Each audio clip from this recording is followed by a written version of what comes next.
સુરતમાં એન્જિન કે હલેસાથી નહીં, પવનથી ચાલતી હોડીઓની અનોખી સ્પર્ધા યોજાઈ છે। જી હા, મગદલ્લા ગામમાં વર્ષોથી અનોખી હોડી સ્પર્ધાનું આયોજન થાય છે, જેમાં સ્પર્ધક એન્જિન કે પછી હલેસામાં તેની જગ્યા પર પવનથી ચાલતી પારંપરિક હોડીની સ્પર્ધા થાય છે। આ સ્પર્ધા જેટલી વિશેષ છે એટલી આ સ્પર્ધાની શરૂઆત પણ વિશેષ છે। વાહનોના અભાવે તાપી ઘાટે જે વસતા લોકો યાત્રા કરવા માટે પવનની મદદથી ચાલતી આ હોડીનો ઉપયોગ કરતા હતા, તો યાત્રા પછી ફરતી વખતે યુવાનો હોડીને સ્પર્ધા કરતા અને ત્યારથી જ આ શરૂ થયેલી પરંપરા આજે ખૂબ જ ઉલ્લાસ સાથે ઉજવવામાં આવે છે।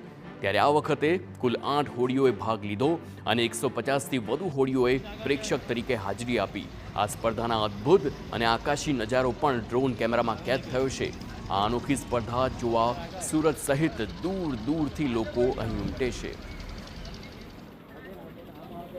એમાં 8 હોડીએ ભાગ લીધો હતો ને આ પરંપરા મુજબ મોરાની જાત્રા, મોરા ગામે કુવાની જાત્રા ભરાતી ત્યારે વાહનની વ્યવસ્થા નહીં હતી, ત્યારે અમે હોડીમાં મોરાની જાત્રા જતા, રિટર્નમાં અમે હરીફાઈઓ કરતા, ત્યારે આવું ઇનામ નહીં આપતા। પછી જેમ જેમ વિકસિત થતું ગયું તેમ પછી લોકો જાગૃત થતા ગયા, તેમ પછી ઇનામની વ્યવસ્થા કરી।